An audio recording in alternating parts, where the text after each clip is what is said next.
Good day, folks. This is Greg Judy at Green Pastures Farm. Today I'm standing in absolute heaven.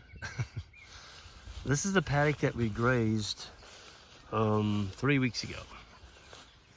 And we're going to be back here in about 10, 11, 12, about another 14 days. We're going to be putting the herd back together. So we've almost done calving now. The other herd that we split off that wasn't calving, or hadn't calved. And we left behind like 70, 75 or 80 pairs and came forward with the cows that hadn't calved. And so we're in May 25th and we're pretty much, I think there's 4 cows left. And then we'll be looking at, there's a few in the fall. But, oh, I was going to show you. This is one of our limited skirts. This one's been in and just getting hammered with cattle. So it's had a lot of pressure put on. Let's see how it's holding up. Oh yeah, holding up well. Don't see any deep pug marks here. This is what we call the aquarium pond. And over there on that far side, because of the way it's located, I put another skirt on that side. So this pond's got a double skirt, one on each side. And what that allows us to do is just gives us more flexibility. And so that worked real well. I got 12 ton of 6 to 8 inch rock under this 2-inch rock. And then there's 12 ton of 2-inch on top. So Johnny dug down about 3.5 to 4 foot. And there's some serious rock holding these cows up. We call this the aquarium pond. It looks like an aquarium. The water is just so beautiful. And the fish are so big. I mean, there's some monsters in there. Isaac and I think Ben was here, and Jan and I, we came up here and fished, and then Isaac came back with his family and fished. There's some bluegill on there that are just monsters. Monster bluegill. Yeah, we got the mob moved up here this morning. We had a pretty good long drive. It was, I don't know, 3/4 of a mile. And the boys went back to get the mineral feeder. They're bringing it. I can hear them coming down the ridge up there. But folks, we like to keep our land as open as we can. And we've got one feeder wire right up there on top of that hill that comes down. You can see that gate there. It goes all the way to the road. That's hot. But over here, this is all open. That's just a temporary wire over there. I like keeping this open structure because it just gives us more flexibility with our paddocks. So when we come back here, it's going to be about at least 14 to 16 days. This clover is going to be another 8 inches taller. We got about 2 inches of rain last night. I was counting up in the month of May. Well, we can look at my day timer. Okay, I haven't put in what we got last night, which is 2 inches, roughly around 2 inches, depending on which rain gauge you think about. Anyway, we've got rains just about every week.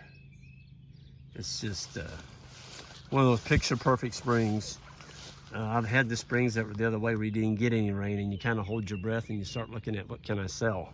Need to sell some animals. I need to do it quick because we didn't get any rain this spring. But that's not the deal here. I was on a farm a couple days ago, and where they'd been feeding hay up around the barn and put out bale rings, and it pretty much trashed about an acre of ground. Just trashed it. There was no grass. All it was is just manure. No grass growing, just a ton of weeds coming on. And here is where we did the same thing. But we unrolled the hay. We brought animals and fed them in this winter, but we unrolled it. And look at that grass. You know,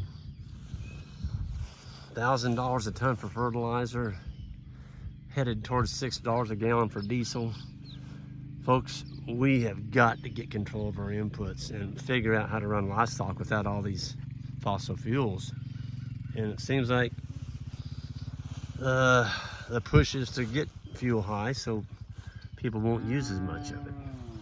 And in the meantime, we don't have anything to replace it. So the ones that are still doing status quo, they're probably going to be taken out. I mean, the market will just take them out. The cost, I mean, I talked to a guy yesterday, conventional, big operation, and you know, it's way over $100,000 a year right now is what he's losing. Well, you can't stay in business losing $100,000 a year. The old saying, the best way to make a small fortune in farming is to start with a large fortune. Well, that's what's going to happen. But we're protecting ourselves out here because we're not dependent on that stuff. We're letting the cows work for us. The cows are fertilizing this.